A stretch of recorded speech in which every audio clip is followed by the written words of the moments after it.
चलो question bank solve करके लाए। एटम्स मॉलिक्यूल्स न्यूक्लियर की फर्स्ट क्वेश्चन देखेंगे। According to Bohr's model of hydrogen atom, बोलो करेक्ट आंसर इज 4। ओके, पहला है an atom has positively charged nucleus, ये फर्स्ट पोस्टुलेट है। Then an electron radiates energy only when it jumps to another orbit, ये third postulate है।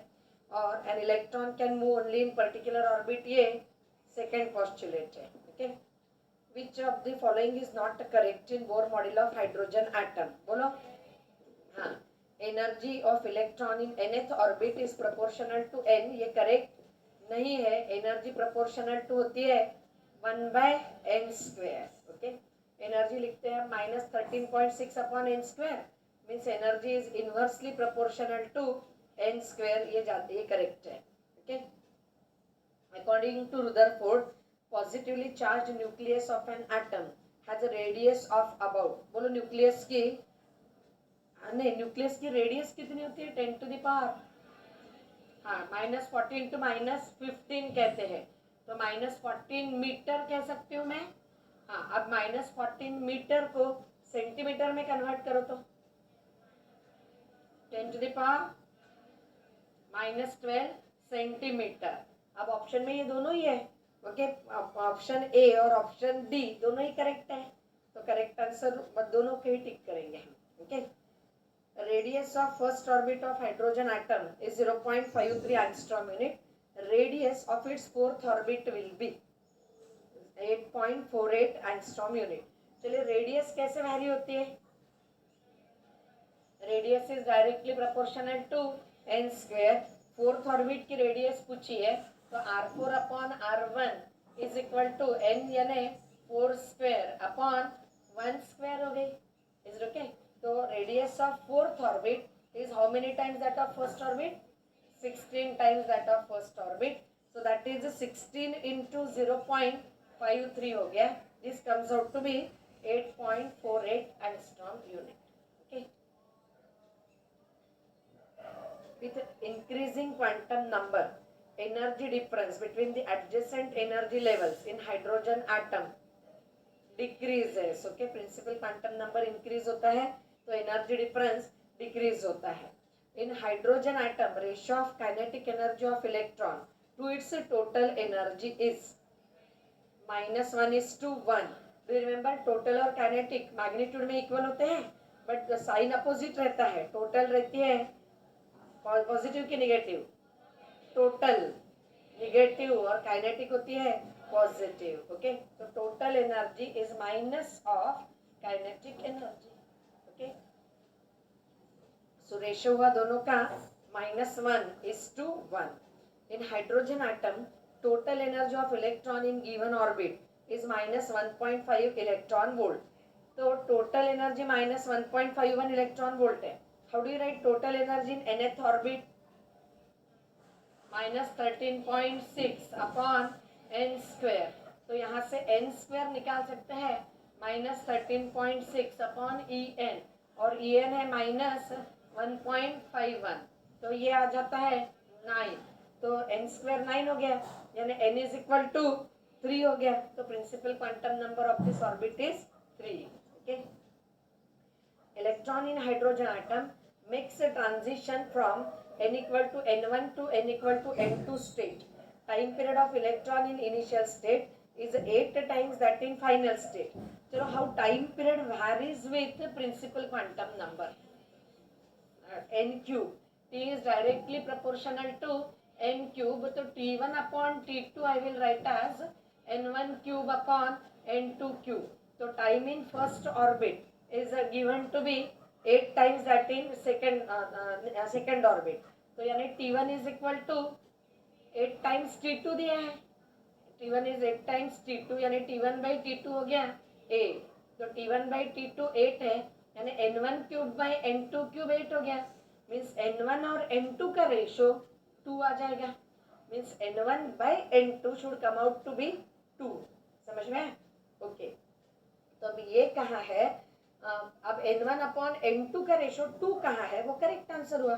First option में n1 by n2 का ratio है 3, तो करेक्ट नहीं हुआ। सेकंड में n1 upon n2 is it 2, yes okay. Third में n1/n2 है 4, फोर्थ में n1/n2 है 1/2, हमें n1/n2 चाहिए 2, तो करेक्ट आंसर हुआ second option okay. And hydrogen atom in its ground state absorbs 10.2 electron volt energy. ये बोलो ग्राउंड स्टेट में एनर्जी कितनी होती है? -13.6। अगर 10.2 एब्जॉर्ब की तो एनर्जी कितनी हो जाएगी? -13.6 प्लस 10.2 यानी -3.4 ये हो जाएगी। तो इतनी एनर्जी एब्जॉर्ब करके वो इस ऑर्बिट में जाएगा। बट ये किसकी एनर्जी है? सेकेंड ऑर्बिट की। यानी इलेक्ट्रॉन जाएगा यहाँ n=1 to n=2 में। Is okay.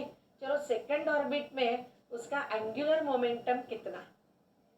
nh/2 तो सेकेंड ऑर्बिट में 2h/2, फर्स्ट ऑर्बिट में h/2। तो change in angular momentum that is L2/L1 means 2h/2 minus h/2 यानी change in angular momentum h/2 हो जाएगा ओके। अब h की वैल्यू है 6.63 इंटू 10⁻−34 और 2 की वैल्यू है 6.28, तो ये ऑलमोस्ट 1 हो गया।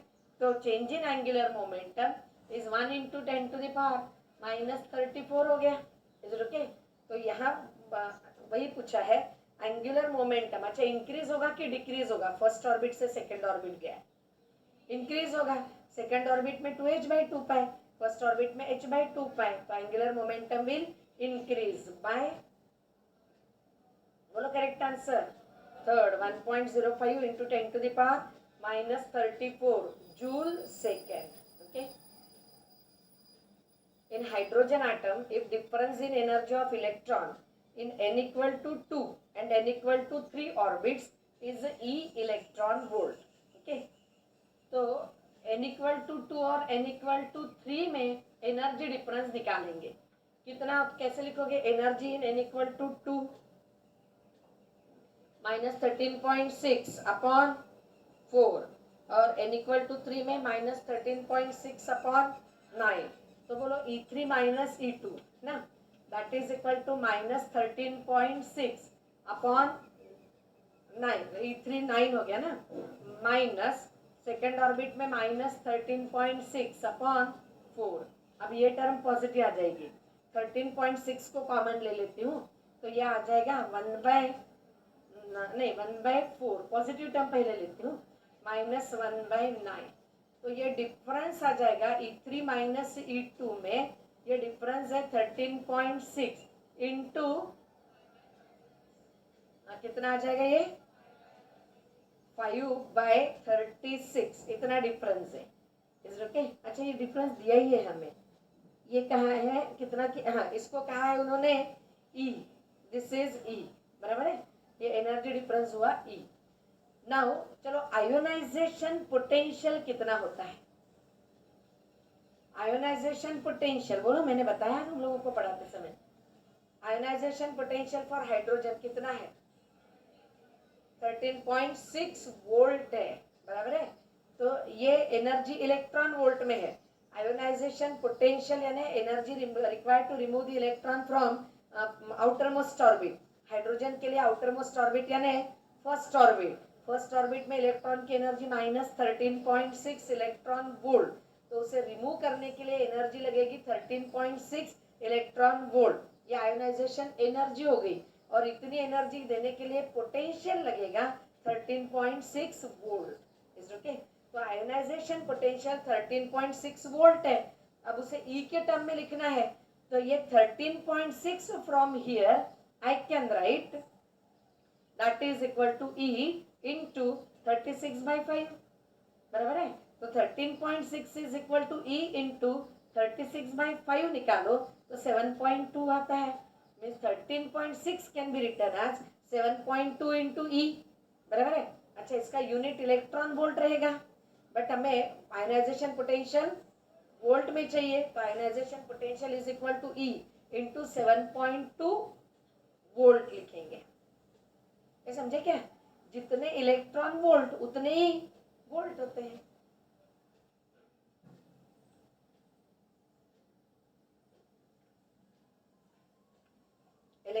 in hydrogen atom jumps from ground state to higher energy state where its velocity is reduced to 1/3 of its initial value. चलिए ये बताएंगे वेलोसिटी इन हाइड्रोजन. एक्सप्रेशन ही बताओ, वेलोसिटी का एक्सप्रेशन याद करना है आपको.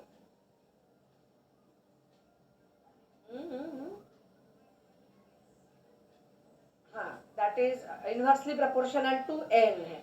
एक्सप्रेशन है वेलोसिटी का e² अपॉन 2ε0 nh. ओके, इसकी वैल्यू आती है कांस्टेंट की 2.2 लिखी थी हमने इंटू 10⁻6 अपॉन n. तो velocity inversely proportional to n है, तो वो फर्स्ट ऑर्बिट से कुछ और ऑर्बिट जा रहा है, वहाँ वेलोसिटी 1/3 हो गई. तो v2 is given to be, अच्छा v2 बाई v1 क्या लिखो बोलो, n1 बाई n2 आ जाएगा. बराबर है. v2 कितनी है बोलो ना, 1/3 यानी v1 बाई 3. तो v2 की जगह v1 बाई 3 v1, तो ये v1 कैंसिल हुआ, that is n1 by n2. तो n1 बाई n2 1/3 हो गया. Is okay. और n2 बाई n1 क्या लिखोगे, 3 हो जाएगा. ओके, अब ये पूछा है तो n2 है 3 times n1. then what is said, if the radius of orbit in ground state is r, radius of new orbit will be. हाँ, तो ग्राउंड स्टेट यानी इनिशियल स्टेट यानी n1 इज इक्वल टू 1. बराबर है. तो radius how varies with n² r proportional to n² means r2 by r1 is n2 by n1 whole square हो गया. n2 है 3 और n1 है n2 बाय n1 है 3/1. इस ओके, या 3² लिखती हूँ मीन्स r2 बाय r1 9 हो गया.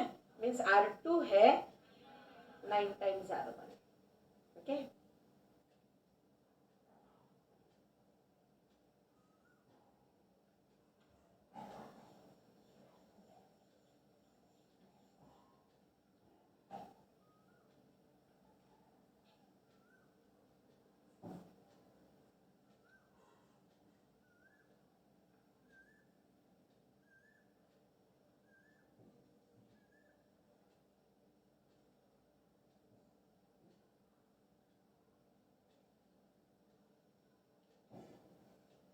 in hydrogen spectrum the shortest wavelength in Balmer series is lambda. Shortest wavelength बोलो हाइड्रोजन में, बाल्मर सीरीज में. लाइमन सीरीज में मिनिमम वेवलेंथ कितनी होती है, 1/r. बाल्मर में 4/r, पाश्चन में 9/r, ब्रैकेट में 16/r और फंड में होती है 25/r. तो बाल्मर सीरीज में शॉर्टेस्ट वेवलेंथ को इन्होंने कहा है लैम्डा है, बट बाल्मर सीरीज में शॉर्टेस्ट वेवलेंथ होती है 4/r, यानी 4/r की वैल्यू यहाँ लैम्डा है. Okay, now shortest wavelength in Brackett series. तो ब्रैकेट सीरीज वाली शॉर्टेस्ट वेवलेंथ को लैम्डा डैश कहती हूँ. तो लैम्डा डैश कितनी है, 16/r. तो अब lambda dash upon lambda ratio अगर मैंने लिया तो lambda dash upon lambda is 16/r divided by 4/r means multiplied by r/4. तो ये 4 आ जाएगा, यानी lambda dash is equal to 4 lambda. तो ब्रैकेट सीरीज की शॉर्टेस्ट वेवलेंथ 4 लैम्डा हो जाएगी.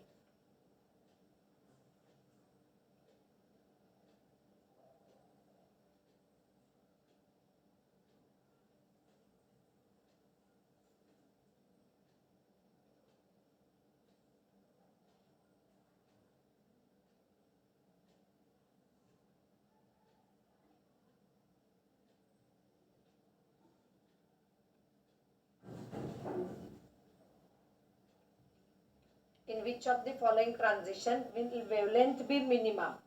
तो वेवलेंथ मिनिमम होने के लिए एनर्जी डिफरेंस मैक्सिमम होना चाहिए, क्योंकि wavelength lambda we write as hc upon delta E.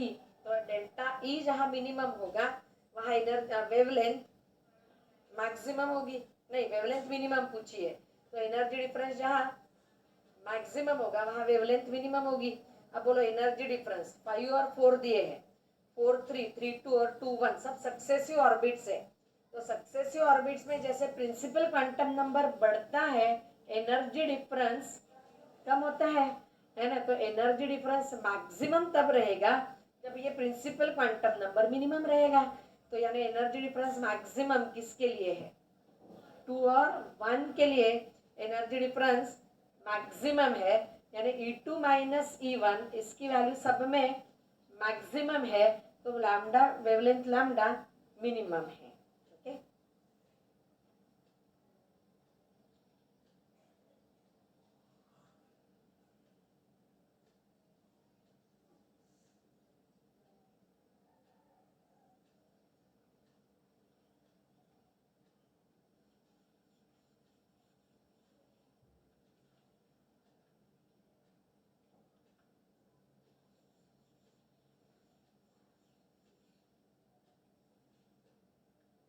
which of the following series of an atom terminate on L shell? L shell यानी सेकंड शेल हो गया, यानी n इक्वल टू 2, यानी transition हो रहे हैं higher orbit to n equal to 2। तो बोलो कौन सी series? Balmer series. Okay, an electron in hydrogen atom makes a transition from fourth orbit to second orbit। Transition हो रहे हैं फोर्थ टू सेकेंड। फ्रीक्वेंसी पूछी है। ओके, तो यहाँ बताएंगे वेवलेंथ कैसे लिखोगे? पहले 1 by lambda, you know that is equal to r into 1 by n1 square लिख सकते हैं, या p square minus n square. तो ये होता है इनर ऑर्बिट, ये होता है आउटर ऑर्बिट। ये 1 by lambda हो गया। Frequency nu is equal to we write as c by lambda, है ना। तो 1 by lambda को this is c into 1 by lambda, तो 1 by lambda निकाल लेंगे, मल्टीप्लाइड बाय c करेंगे तो फ्रीक्वेंसी मिल जाएगी। चलिए, तो रिडबर्ग कांस्टेंट यहाँ 10 टू द पावर 5 पर सेंटीमीटर है, यानी पर मीटर 10 टू द पावर ऐसा करके रह जाते हैं। 10 टू द पावर 5 गधे लोगों लिख के देखा करो ना, पर सेंटीमीटर। तो 10 टू द पावर 5 सेंटीमीटर यानी 10 to the power minus 2 metre, यानी ये हो जाएगा 10 टू द पावर 7 पर मीटर। ओके, तो आर की वैल्यू हो गई 10 टू द पावर 7। ठीक है, then 1 by P, P inner orbit है। इनर ऑर्बिट कितना कहाँ से कहाँ जंप कर रहा है? 4 टू सेकेंड। तो एन पी की वैल्यू हो गई 2, तो उसका स्क्वायर हो गया 4, माइनस एन की वैल्यू 4 स्क्वायर हो गया 16। तो ये 10 टू द पावर 7, एलसीएम 16 ले लो, यहाँ आ जाएगा 4 माइनस 1 दैट इज 3 बाई 16। ये हो गया 1 बाय लैम्डा। तो फ्रीक्वेंसी c बाय लैम्डा है, तो दैट इज c यानी 3 into 10 to the power 8। Okay, this into 3 into 10 to the power 7 upon 16। तो ये हो जाएगा 9 by 16 into 10 to the power 15 hertz. Okay, that is frequency.